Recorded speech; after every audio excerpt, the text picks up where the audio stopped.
Pass them out down So you there. called them over? Yeah, I called them all, told them to go down to City Hall. Oh, I'll check them out in the morning. Okay. Okay, we'll call the meeting in order. The Newman City Council regular meeting of October 26, 2004. Please stand for the pledge and remain standing for the invocation. Pledge Allegiance to the flag of the United States of America and to the republic for which it stands, one nation, under God, indivisible, with liberty and justice for all. Bow our heads. Thank you for allowing us to meet this evening, and please help us in our decisions we make for the city of Newman. Amen. Amen. Your roll call, please. Councilmember Parker. Present. Marquez. Martinez. Present. Present. Mayor Fernandez. Present. Item 5, declaration of conflicts of interest. Do we have any this evening? Item 6, ceremonial matters. None. Item 7, communication from staff. Not this time. Not at this time. Well, I shouldn't speak for my staff. Let's see. You don't, they might. If you say that, they may not want to speak. Okay. Couple items. The finance department, we're currently recruiting for a part-time account clerk. Our current employee, who has been with us, I think 5 years now, she has been offered a job as the records clerk for the police department. And I'm currently researching outsourcing our utility billing process, and I'm hoping to bring a proposal to council either the first or second weekend meeting in November. Included with that, we're looking at building into that a monthly newsletter so that we can keep the citizens updated on what's going on with the city. The only other thing we have is last week the finance staff and I attended training regarding our computer system, and we learned a lot of great ways that we can improve our services to the community, and we hope to implement some of those new features here within the next year or two. And that's all. If you have any questions, I'd be happy to answer them. Kath, I don't know if you can answer the question or not, but I wanted to bring this sometime tonight. So, as you know, our neighbor city to the north has been having some problems with the check deposits of the building department and so on. Do you feel that we should go ahead and do an audit on this, or double check and see where we stand? I have, since that occurred, I went back and immediately did a check and audit on that, and not knowing all the facts of what has occurred in Patterson, I can't speak to what happened there, but we do have procedures in place to account for the monies going in and the monies being paid out. We are now doing a balance and check for every dollar that, every building permit that is issued, that we account for it, and the monies that we pay to our inspectors. And also at year end, we do analyses on our accounts as far as what did we anticipate we were going to spend versus what we actually spent and what we received. And if there's any fluctuation of, 10% or more in that account from what we anticipated, we're reviewing it. Okay. When you finish this, can you give us a report on that? Yes, I will. I'll be happy to. Appreciate it. Thank you. I had a question in regards to the same problem. It seems to me that the city of Patterson thought they were okay too. And this concerns me, and what I'm saying, there's so many ways this should have been caught, and it wasn't.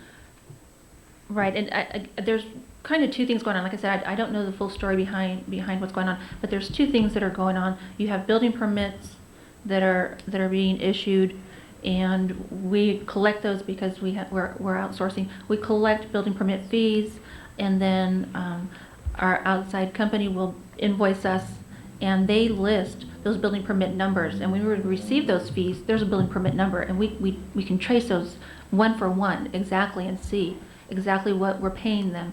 There's another part of this, which is a developer's deposit, and we take those in, and based on expenses throughout the month, the quarter, we will subtract expenses from those deposits and provide accounting on those to the developer. So you know, from my understanding, we are covering ourselves on both ends. Another question, have we had any outside agencies come in and want to review our books? We have an annual audit from an outside accounting firm done every year. I don't mean that. I know that the IRS is probably involved in this, and a number of other agencies as far as the tax dollars that have been lost, the interest and that sort of thing, because there's checks that are outstanding and not cashed for over a year or longer. And you know that when you look at the accounting, there are things that you do on a normal business practices, such as when you have outstanding checks from, if I was a developer and I was the bookkeeper for the developer, if I had outstanding checks that weren't clearing, my auditor should have came in and said, you have outstanding checks, why haven't you cleared these? And then you go into this whole escheatment rules and regulations. So there are checks and balances in place. So without knowing, like I said, without knowing the full extent of what happened over there, I can't It's hard really to speak. believe. It's hard. hard It's hard to understand at this time that In kind ess- of dollar, that those In kind of dollars. essence, if I write you a check for $30,000 and you don't cash it, I got an interest-free loan for that period of time. Well, first of all, as the finance director, I'm going to be coming down on staff as to why they've got checks laying around the office for more than a day. Okay. Because Well, things need to be deposited timely, promptly. I can attest to that.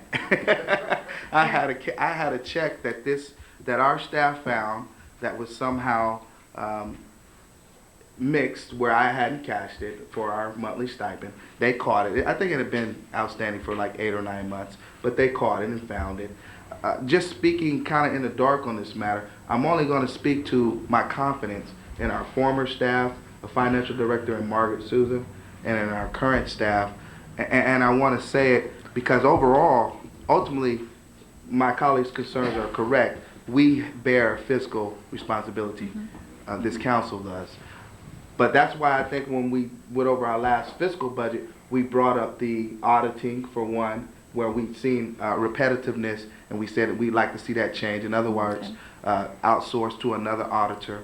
And then the conservatism of this town has been with our fiscal direction to make sure we're not spending more than we have and to make sure we're getting our fair share. So just speaking on behalf and confidence of our staff, that's why I kind of have taken time over the years now, over the last 4 years or so, to kind of scrutinize the fiscal aspect of our responsibility, where you're right, gentlemen, you know, we shouldn't be caught short in these kind of fiscal matters. So your concerns are certainly substantial, but I would hope that it doesn't play to our town. well, I'm sure Patterson's had audits, and they passed the audits too. So that's got to concern even more. I would be concerned. You know, was Patterson out the funds, or was the Precision out the funds? You know, did the Patterson actually pay? And like I said, I don't know. Did Patterson pay? Yeah, I'm For not these services, or- with that situation at all. But I will bring up one further though. This city, at the bequest of my colleague David Reed, we did an overall scrutinization of our building inspector. What was that, a couple of years ago? A couple of years ago. I think that we really brought down the hammer as an arm of this town. You know, even though it's a private entity, it's contracted by the city. And I remember during that time, I think we looked over every inch of how things were done. And we set into motion some specific policies for check and balances. Maybe those will continue to play out. There are good checks and balances. Like I said, Yeah. on the building permit side, there's each one that's issued and the money comes in, we account for that by a number. And when we pay, we account by a number. And the spreadsheet that we've set up calculates it for us, and we check that against what we're being billed. And if there's a discrepancy, you know, we're hollering. This reminds me of the credit card issue that our county was going through a little bit. It kind of puts us all on nerve a little bit, but I don't blame my colleagues at all for bringing it up as a concern. And I'll be happy to put together See a report. a report for you Yeah, and get that out to you. Yeah. Appreciate it. Thank you, Heather. Don't think it's for the councilman, it's for the citizens, Yeah. Oh, yeah. No the problem. citizens of our town. Absolutely. Any more questions for Kathy? I don't I think so right now, no, until we see. Thank you, what Catherine. that is. Thank you. We have a built-in auditor, Michael Holland. He knows what the developers owe and when they owe it. I saw that that recent report. Any more communication from staff? None at this time. Item 8, items from the public, non-agenda items.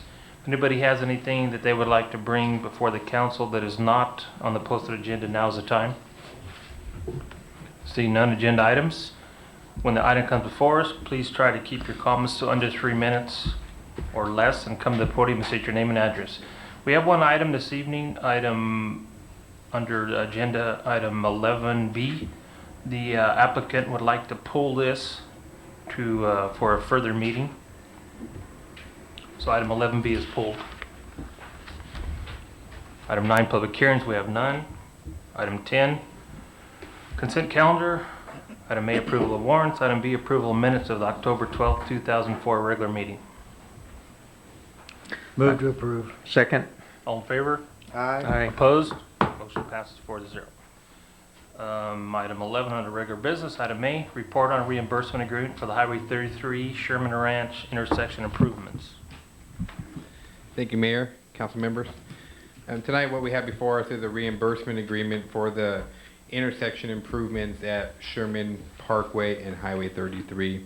Some of the reasons this wasn't included in the original reimbursement / subdivision improvement agreement for Hearthstone Ranch were a lot of the hard costs had not been finalized because SBC was trying to hold us hostage and say that we were going to need to relocate a mile worth of fiber optic line, and you know that's a 7-figure number right there just to, if we were going to have to relocate that. So now that everything's been worked out, we're able to proceed forward.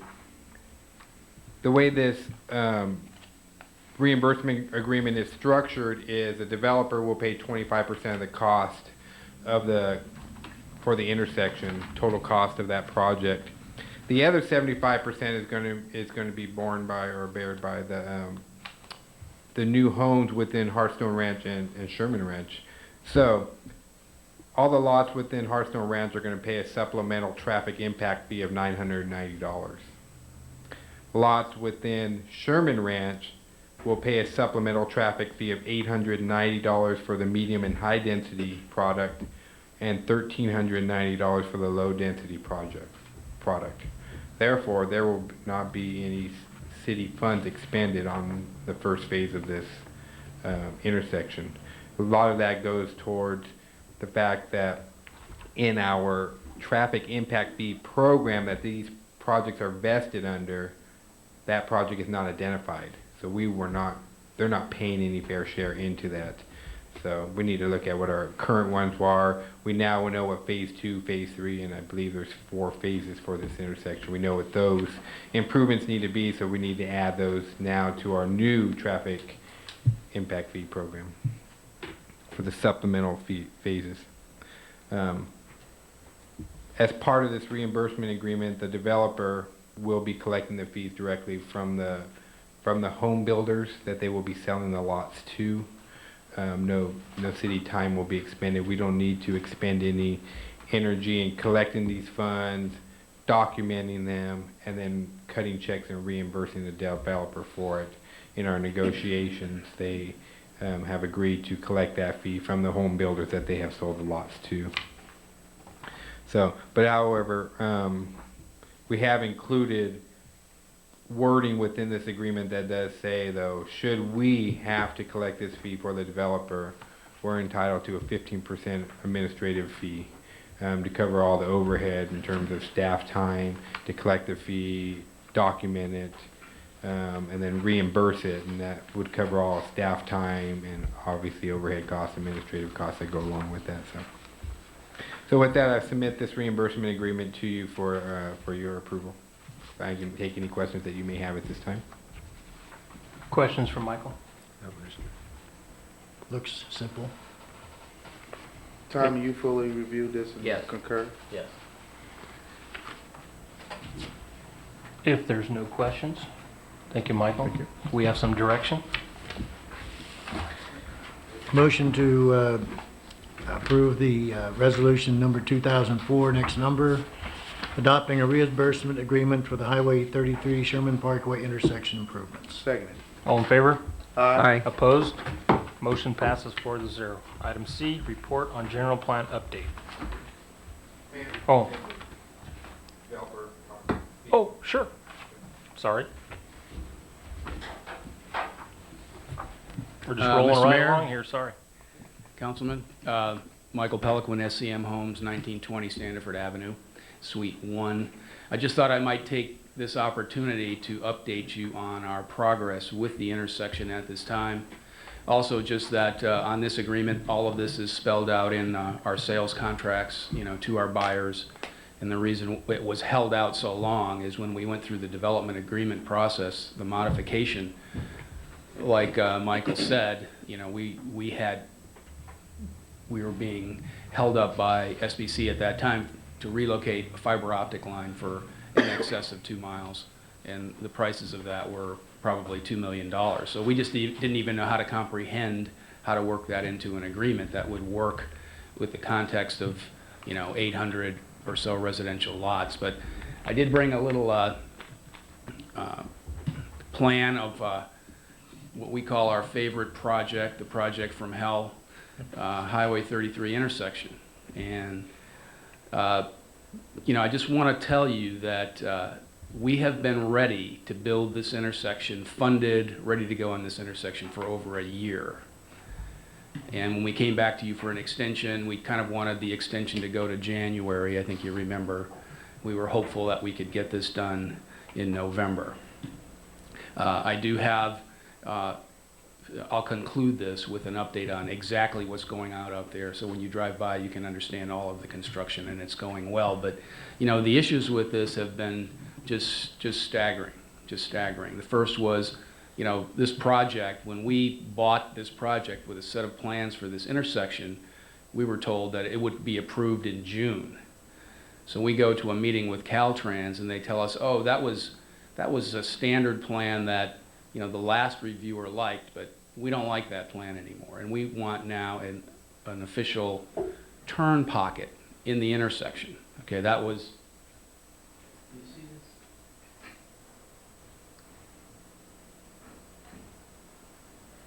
this? Just a little orientation.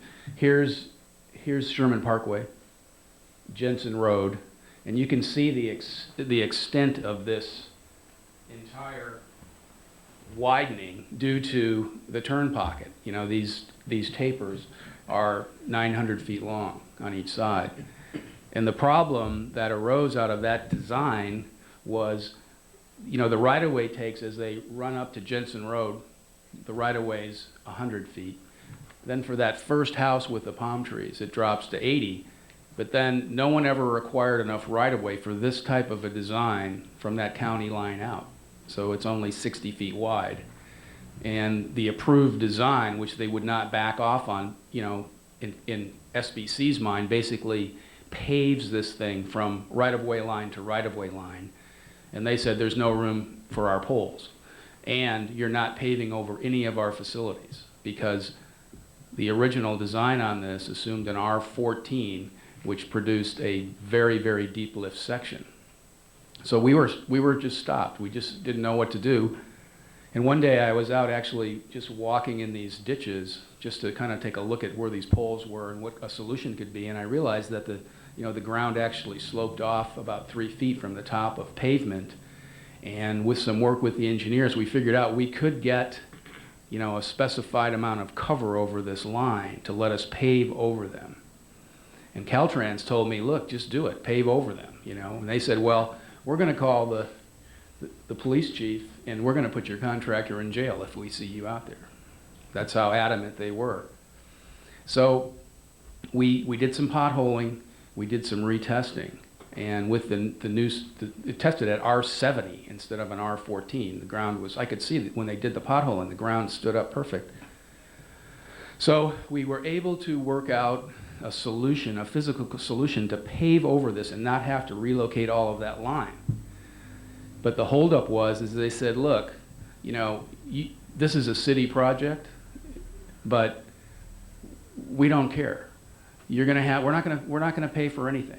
you're gonna move the poles, and we also want 995 feet of right-of-way from the railroad, and we want you to put in 8,000 feet of conduit for us, just in case something happens to the fiber optic line, okay? And we were told that with your franchise agreement and the agreements that we have in the past, that you guys are gonna help us do all this agency processing, city project, you know, we're paying, but there's a lot more of this to happen. They said, well, show us the franchise agreement. Well, the city couldn't find one. You know, so when there was no franchise agreement with SBC, we had no leg to stand on. So they said, fine, just sit there. So we actually got our legal working, and you know, they held us hostage to pay for those improvements. And we have to put in all of this stuff and pay for it, or we'd be dead in the water.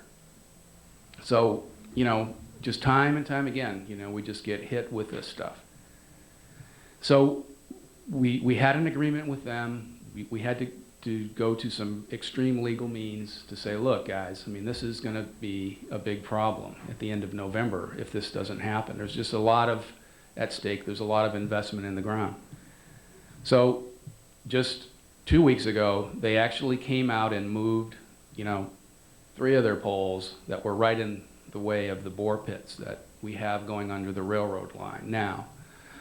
And, you know, when we got to just getting the CCID work to come through and go under the railroad, you know, we had a set of plans approved, everybody thought was fine. We were taking the water from Jensen, it was going into a 36-inch line, and then it was going into the canal, right? So 2 weeks before we're here for the final map, they say, sorry, we can't mix storm drain and tailwater. We can't, you know, you have to come up with a whole new plan. So we actually had to redesign those plans in 2 weeks, and we had to add an additional bore alongside the 30-inch bore just for the storm drain in the intersection. Although all the other projects downstream are going to get there and go through. So that set us back tremendously. That bore cost $900 a foot, the extra one on the side. That one's in now. So we just, you know, we've just had a lot of new costs. I think we have a handle on it now, but we have done everything possible to get this thing done. Now, the contractor reported to me today that he believes he's 40% finished, and he's on schedule to have this thing opened the end of November. If you put the railroad work, which, you know, the tracks are down, the bed is down, they are within 2 days of us repaving the end of Sherman Parkway and giving them the pads, they're going to hang the signals. So we're praying we'll have this operational the end of November. The only issue that remains now is we have 6 poles along this northwest edge taper, and Caltrans has a new rule. These poles have never been 20 feet from a fog line. That's, you know, the white stripe line on the end of this thing. They say if you touch that pole, you can't replace it within 20 foot of a fog line without guardrails. But no one knows how to design a guardrail just for a utility pole. They're designed with a huge 35-foot parabolic section to protect you from a head wall. So SBC won't move the poles till the guardrails are in place. Caltrans can't tell us how to design the guardrail. So that's kind of our last issue pending. But we're able to move forward in November 1st, all of you'll start seeing the pavement work, the grading, and that happening.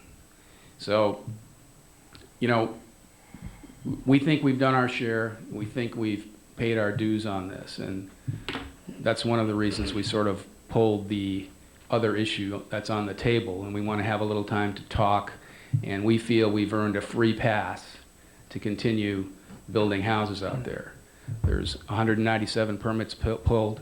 I went out there and counted. There's probably 27 homes occupied with 4 full serving streets for another month. But we'll be back with you to talk about that. Let me ask you a question. How much of that is the city of Newman's responsibility that you just articulated? How much of what I understand your dilemma with SBC, we've gone round and round, this city has with, Right. with private entities, with PG&E, Right. other entities. And mind you, we bear the responsibility with our growth patterns and when we annex and when we turn farmland into residential land. With all that you've articulated and taking it into consideration, because we've heard the term before, you know, the project from hell, the railroad crossing, how much of all that you said this city bears responsibility for, in your mind? Well, I think now, I mean, and we've had to, you know, lean over to get this thing moving, but I think the city needs to really help us fight these costs they're saying we need to pay. I have documentation that came with our project that said the cities will take on the responsibility of doing the agency processing with the utilities on this project. And they have helped, but they don't have time to go to 50 Caltrans meetings like I've had to go to. They don't have time to take, you know, 10 trips to Napa with the railroad to get this done. So we took this on. We just want a fair play, you know, with the rest of this. Well, let me add then, sitting on our Stand-Cog Policy Board, where I have direct contact with the District 10 Right. manager, I'll take it upon myself as elected official to see just where this bureaucracy is bogging down a little bit on behalf of Caltrans. Now, on behalf of Caltrans, I got to tell you that District 10, this guy there, Alex Menor, Yes. did the best job of anybody I've ever seen. Okay. Caltrans hasn't been the problem. Okay. You call Marvin Noctegal at SBC, Well, and therein and I'll give lies- you a bunch of other well, names. therein lies the crux, because I heard you make the reference of Caltrans specifically in the guardrails. But yeah, the private entity, governmental entity, there is some of clashing Right. there. Hey, we're saying, look, move the poles. Yeah. You know, we'll figure out how to protect them once the lane is built. My God, there's not going to be any impact. Well, I'll tell you where you grabbed my attention. When you stated we earned a free pass. When you stated that, I probably wouldn't have had any comment on your dissertation at all. But when you stated you feel as if you've earned a free pass with the city of Newman, I took a slight exception to that only because I wanted to know where that was coming from, because I know what you're dealing with. We've dealt with it as a city. Right. And I know that we've tried to mitigate that, our staff has. But I hear your argument. Right. It's just, we feel we've earned the right to proceed. I don't think there's going to be any impacts. I think the original condition that was put on this project was starting way in the east. It was to allow 197 homes to be built Yeah. on 2 feeder streets. Okay? Then the intersection went. We didn't think that was a good plan. Okay? We developed all of that. There's plenty of feeder streets. The thing we didn't realize is with 197 permits, how many occupancies? What's the real impact of that? And, it's about 27 homes of people occupied. So we're just saying, take that into consideration over the next month, and we'll be back to talk about, Okay. pulling some more permits. And we're not talking anything crazy, but, there's a lot at stake.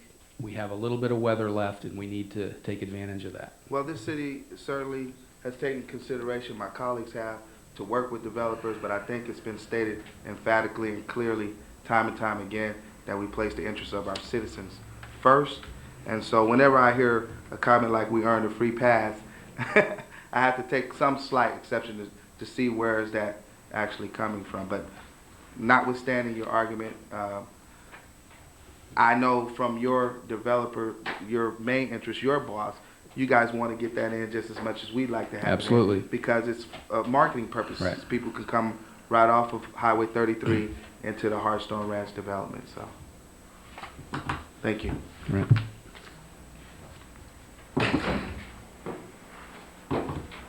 Thank you, Michael.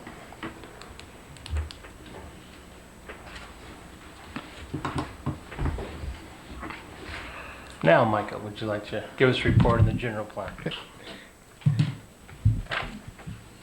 Back in September of this year, after the conclusion or the finalization of our budget, staff went out and sent an RFP/RFQ, which stands for Request for Proposals, Request for Qualifications, to 10 firms that we felt were qualified to update our general plan. Out of that 10, I'm very pleased to announce that we received 5 proposals from firms. A couple from the Bay Area, a couple here from the Valley, and then 1 or 2 from the, I think it was 2 from the Sacramento area, 2 from the Bay Area, 1 from the Valley. But anyways, now we come to the part to where we need to interview these firms. And that interview is going to take place on November 8th. The city manager and I will lead this interview, but we would like 2 city council members to volunteer to sit on this panel. We're also going to have a member from the Planning Commission on there and 2 community members on there, so we kind of get a broad-based 5-person panel to interview these firms and make a selection. That date we have right now is November 8th, and the reason we just kind of select that is we just really want to proceed forward. Holiday season's coming up. We'd like to get them on board and get that firm selected so we could really use that 6 weeks between November 8th and the first of the year to develop the final scope of work, what the deliverables are going to be. You know, a lot of people are taking vacations at that time or off, so we want to get a lot of that work done so when January comes, we can hit the ground running with the general plan update. In reviewing those proposals, the costs were, I think the lowest was around $200,000, and they go up to $450,000, $470,000, depending on the level of detail that we want to get into in terms of the update. Again, I believe we have a really strong general plan, and we could update it, but we don't need a comprehensive, complete change of it. So with that, I would ask that if I could get 2 city council members to volunteer so we could proceed forward with this interview process, get a firm on board, hit the ground running in January. Most firms, or most of the proposals, the reality is it's going to be an 18-month process, which is not too bad. You know, most general plans, if you're doing a full general plan, are going to take probably 2 to 4 years, and a couple of them have actually gone through and read ours and believe that they can get it done with a full environmental impact report in 18 months. So, and that includes public workshops, all the rest. Michael, you said November 8th, which is on a Monday. That's correct. What are the times? We'd like to start at 5:30, have the first interview at 5:30. I'm anticipating it's going to be about a 45-minute process. Probably, you know, give them 15 to 20 minutes worth of presentation, and then 15 to 20 minutes worth of questions and answers, and then 5 minutes for the next group to kind of set up. So I'd like to, at this time, set it up for 5:30, 6:15, and 7 p.m. Obviously, I'm sorry. There's only 3 of them that we're interviewing then? I believe that 3 of them, I believe we should interview 3 of them. At that point in time, it's really difficult to interview 5 in any one given night. So if we interview 3, and for whatever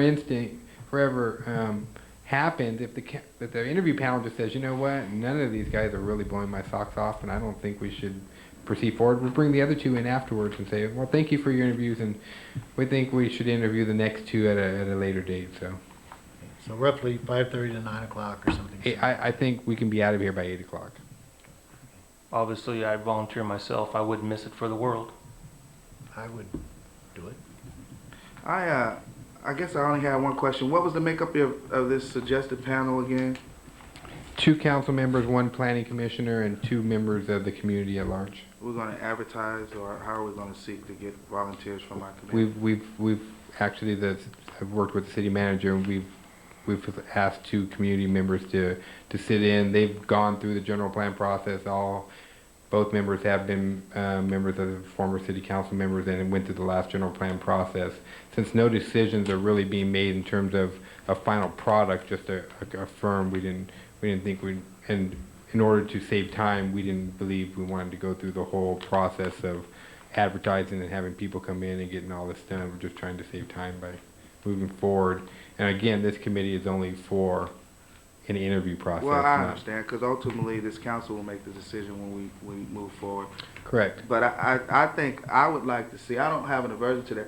I would like to see if we may be able to get, I don't know whether or not someone would come forward, but I would like a refreshing opinion from someone other than the people you stated that are intricately involved in our government here in town. Two of my colleagues sound like the mayor and Councilmember David Reeder are stepping forward. Could you make it, Tim? Yeah, I could. I could actually make I it would, on my I would own, too. withdraw if you could make it, since you spent more time on the planning commission Okay. previous. You sure? Yes. Yeah, okay. Yeah, I can avail myself, but I would like to have, how do you say, maybe,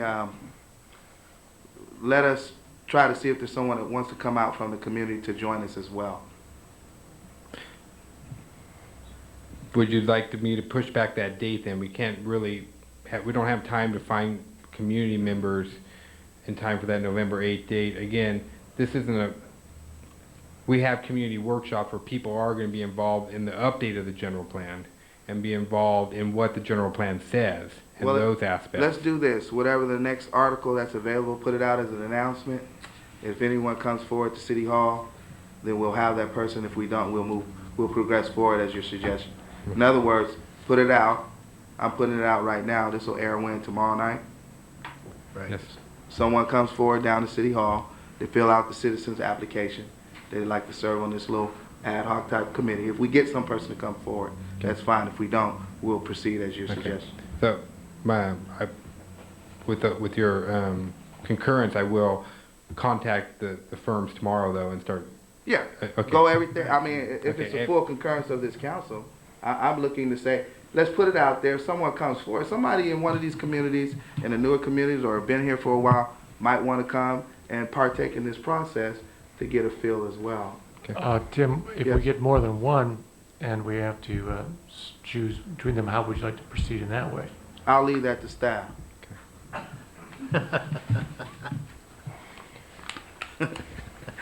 So, Michael loves that. so before Tim's suggestion of a community member, that we were gonna have, what, 5 people Yes, a 5-member on panel, the so. selection committee That's for company? There'll be 5 members, and then the city manager and I will also be in Yeah, there. the two staffers. And it's Yeah, just suggestions and getting feel and feedback on how we will proceed with whatever firm. But I'd like to hear a kind of a different, unopinionated perspective, I guess. Okay, Thank you. Thank you. thank you, Michael. Item 12, items from the city manager. Thank you, Mr. Mayor. Just a couple items. If you've been out to Ranchwood Park, you've seen that they've got the grading complete, drainage lines in. Sprinklers are installed and topsoil's been added. They've waited to put as you've been told, I believe, they're gonna put on a sod, but the weather has delayed that. That's the final step. I think it's nearly complete. In another area, we went out today, the Public Works Director, City Manager, City Engineer, and Mr. Reed and Mr. Fantasia from the council informally to look at the situation at Amy Drive. In the past, the street is flooded from too much storm drain runoff, so we talked with the city engineer about the situation. He's going to prepare a report, do a look at the topography and the drainage, and come back with some explanation. If no alternatives are readily available, at least we'll know what's going on there and why. That's all I have. I'd be happy to answer any of your questions this time, though. Did Amy Street, I mean, I remember the initial storm, and I don't think it flooded. Did it flood this last No. storm? It did not? That's It's good. been too gentle a rain. Sir, I live on Amy Drive, and no, it did not flood today. Okay. But I still, I'm glad to hear that the council is pursuing the matter, because we're looking at the next rainy season. Right. And like I said, we're concerned with the amount of flooding. The neighbors, we're very interested. I've driven that streets many times. We're gonna have a full report, Karen, and we'll explain to you how it all works over there. That'll be great. Thanks for coming tonight. Thank you. That's it, John? Unless there's any more questions. Questions? Just a band review. When's the band review? This Saturday. What's amazing to me that they've not come forward to talk to us about it, because one of the concerns we had last year when we reviewed the band, we wanted to make sure that they have a freestyle in front of us, because that's important that they're all aware of that. So I don't know if that message is getting back to all the bands. I have that information for you. Are we having our setup down there on Main Street? I have that information for you. You think you might give it to us before Saturday? I was waiting, Sorry, I asked I was that, waiting yeah. till my turn to explain that to everybody. Oh, sorry about that. Step My in. number is I 8623930. know where you live, Tim. Okay. Okay, items from city council members. Tim? I have nothing this evening. Thank you, Mr. Mayor. Bob?